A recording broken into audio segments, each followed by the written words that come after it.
Hello student, this is Neeru Slathia, your social science teacher. Students, आज का जो हमारा टॉपिक है वो है क्लास 7th की ज्योग्राफी का चैप्टर 8 से, और टॉपिक का नाम है life of the people of Amazon basin.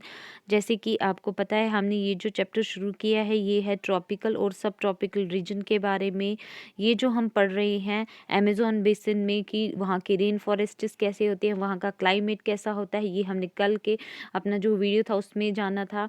आज की वीडियो में हम देखेंगे कि जो वहाँ के रहने वाले लोग हैं वो किस तरीके से, जो अमेज़न बेसिन में जो लोग रहते हैं वो किस तरीके से रहते हैं, उनके घर किस तरह के होते हैं, वो मतलब खाने में क्या लेते हैं, तो वो सारी चीज़ें हम आज इसमें जानेंगे। तो चलिए शुरू करते हैं। People of the rain forest. Men hunt and fish along the rivers. Women take care of the crops. As hunting and fishing are uncertain, it is the women who keep their families alive by feeding them the vegetables they grow. Students, ये जो यहाँ के रहने वाले जो लोग हैं, वो जो मेन होते हैं, जो आदमी लोग हैं, वो क्या करते हैं, वो शिकार करते हैं और साथ में जो फिशेस हैं उनको पकड़ के लाते हैं, जो उनके फूड उनको वो यूज़ करते हैं एज अ फूड। जो भी वो शिकार करके लाएंगे या जो भी उनके पास जो भी वो फिशेस लाएंगे तो वो किसके लिए यूज़ करते हैं, फूड के लिए। और अगर कभी नहीं मिले उनको शिकार तो वो क्या करते हैं, जो विमेन होती हैं वो देखभाल करती हैं किसकी, क्रॉप्स की। वो अलग अलग फसलें उगाती है, तो अगर किसी दिन उनको शिकार नहीं मिलता है तो जो औरतें होती हैं वो क्या करती हैं, वो जो जो भी उन्होंने वेजिटेबल्स जो अपने आसपास जो उगाई होती हैं उससे क्या करती हैं, वो खाना तैयार करती हैं और उससे वो क्या करती हैं, फीडिंग करती हैं पूरी फैमिली के लिए। ठीक है, पूरी फैमिली को वो क्या करती हैं, वो खाना उन सब्जियों से जो उन्होंने आसपास अपनी उगाई होती है वेजिटेबल से, उससे वो उनको खाना तैयार करके देती हैं। People practice slash and burn agriculture. अब student, slash and burn agriculture क्या होता है, वो जो वहाँ के रहने वाले लोग हैं वो क्या करते हैं, वो किस तरह की जो एग्रीकल्चर जो खेती है वो किस तरह से करते हैं कि कुछ एरिया होता है, स्लैश एंड बर्न एग्रीकल्चर होता है कि कुछ एरिया जहाँ से क्या होता है, पेड़ों को काट दिया जाता है और फिर क्या किया जाता है, काटने के बाद उनको क्या किया जाता है, या फिर कई बार उनको जलाया जाता है, जहाँ काट भी दिया जाता है। और अगर काटने से वहाँ का जो एरिया है वो साफ़ नहीं हो, जगह साफ़ नहीं, तो वो क्या किया जाता है, जलाया जाता है। तो जलाने से जितने भी वहाँ पे प्लांट्स ट्रीज़ होंगे वो सारे जल जाते हैं और उस ज़मीन को, उस लैंड को तैयार किया जाता है किसके लिए, एग्रीकल्चर के लिए, उस पे फसल उगाने के लिए। तो उसको बोला जाता है slash and burn agriculture. The staple food is manioc, also known as cassava, that grows under the ground like the potato. तो स्टूडेंट्स, ये जो लोग होते हैं वहाँ के, तो वहाँ का जो स्टेपल फूड है, स्टेपल फूड होता है स्टूडेंट्स जो रोज़ रूटीन में हम लेते हैं, है ना। जैसे अगर रोटी है तो वो भी हम रोज़ खाते हैं, अगर हम बोलें कि जो राइस है वो भी हम लोग रोज़ खाते हैं। तो उसी तरह से इनका जो स्टेपल फूड होता है वो है मैनियॉक, और इसको कसाबा भी बोला जाता है। और ये कहाँ होता है, अंडर द ग्राउंड, ज़मीन के जो नीचे होता है वहाँ पर ये जो है ये जो स्टेपल फूड है इनका मैनियॉक वो होता है। ठीक है, तो एक किस्म से हम इसको एक रूट बोल सकते हैं। ठीक है, प्लांट जो होता है उसकी ये रूट्स होती हैं जिसको बोला जाता है मैनियॉक और कसाबा, और ये यूज़ करते हैं अपनी जो रोज़मर्रा का जो उनका जो रूटीन में जो फूड आता है, जो भी खाना आता है उसमें ये यूज़ करते हैं।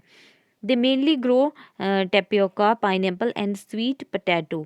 तो ज़्यादातर वहाँ पर क्या उगाया जाता है, टेपियोका, पाइनएप्पल और जो स्वीट पोटैटो है, ये इस तरह के जो चीज़ें हैं वहाँ पर जो वो है वो उगाई जाती हैं। ठीक है, cash crops like coffee, maize and cocoa are also grown. Cash crops कौन सी क्रॉप्स होती हैं जिनको बेचने पर पैसा मिलता है। ठीक है, तो कॉफ़ी है, फिर उसके बाद मेज़े है, उसके बाद कोकोआ है। तो ये चीज़ें जो हैं इनको बेचने से क्या मिलता है, उनको इनको बेचने से पैसा मिलता है। The rain forests provide a lot of would for the houses. तो ये जो लोग हैं ये कहाँ पे रहते हैं, रेन फॉरेस्ट्स के आसपास के इलाकों में। तो ये जो रेन फॉरेस्ट्स होते हैं ये इनको बहुत सारी लकड़ी भी प्रोवाइड करते हैं उनके घरों के लिए। Some families live in thatched houses shaped like beehives, while other large apartments like houses called maloka with a steeply slanting roof. तो स्टूडेंट्स यहाँ पे जो रहने वाले जो लोग हैं वो किस तरह से घर बनाते हैं, thatched houses in the sense कि जैसे आप मान लो इस तरह की हट्स जैसे होती हैं, तो उस पे जो रूफ होती है वो इस तरह से बनाई जाती है, ठीक है। इस तरह से जो वो रूफ है वो बनाई जाती हैं, जैसे बी हाइव्स होता है, जैसे मधुमक्खियों ने अपना छत्ता लगा के रखा होता है ना, उस तरीके से इन्होंने रूफ बनाई होती हैं। तो ये हो गया थैच्ड रूफ, ठीक है। और ये किससे बनी होती है स्टूडेंट्स, थैश्ड जो रूफ होती हैं ये बनी होती हैं जो प्लांट्स जो होते हैं ना, जो प्लांट के जो मटेरियल होते हैं, हम बोलेंगे जिसको कि जो जैसे घास वगैरह है, ठीक है, तो सूखी हुई घास है, पेड़ों के जो पत्ते हैं, तो उनकी हेल्प से इन्होंने घर की जो छत है उसको बनाया होता है, इसलिए उनको बोला जाता है थैश्ड हाउसेस। फिर उसके बाद आता है मलोका। मलोका स्टूडेंट्स क्या है, मलोका भी एक तरह के हाउसेस हैं जो कब बनाए, जो कि पुराने टाइम पे जो इनके ये जो लोग वहाँ पे रहते थे, अमेज़न बेसिन में जो लोग रहते थे उसके आसपास, उनके जो एंसेस्टर्स थे उन लोगों ने ये घर बनाए होते थे maloca with sleepy slanting roof. Sleepy slanting roof हो गया इस तरह से, ठीक है, स्लीपी स्लैंटिंग रूफ हो गया, इस तरह से बनाए होते हैं, ठीक है। तो इस तरह से उन्होंने अपने घर बनाए होते हैं। और उसके बाद है students, life of the people of the Amazon basin is slowly changing. ये हो गया पहले टाइम में वो लोग किस तरीके से रहते थे, बट नाउ स्टूडेंट्स वहाँ पर क्या हो रहा है, वहाँ पर बहुत ज़्यादा चेंजिंग हो रही है। चेंजिंग क्या हो रही है, Amazon highway made all parts of the rain forest accessible. जो अमेज़न जो बेसिन है वहाँ पर क्या बनाए जा रहे हैं, वहाँ पर बहुत सारे जो हम बोलेंगे जिसको जो हाईवेज हैं वो बनाए जा रहे हैं, जिससे वहाँ तक जो पहुँचना है उसमें क्या हो रहा है, आसानी हो रही है, ठीक है। Aircrafts and helicopters are also used for reaching various places. तो एयरक्राफ्ट्स और साथ में हेलीकॉप्टर्स ये वहाँ पर यूज़ किए जाते हैं, अगर कहीं दूर दराज के इलाकों में पहुँचना हो तो वहाँ पर क्या यूज़ किया जाता है, हेलीकॉप्टर भी चल रहा है और एयरक्राफ्ट्स, इस तरीके से उनका यूज़ किया जाता है दूर दराज के इलाकों में पहुँचने के लिए। The indigenous population was pushed out from the area and forced to settle in new areas where they continued to practice their distinctive way of farming. तो इंडिजीनियस पॉपुलेशन हो गया जो वहाँ के जो रहने वाले जो लोग हैं, ठीक है।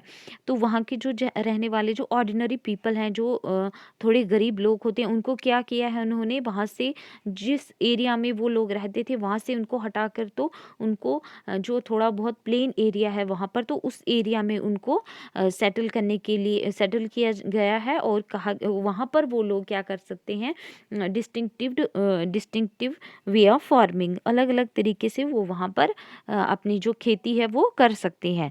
The developmental activities are leading to the gradual destruction to the biologically diverse rain forests.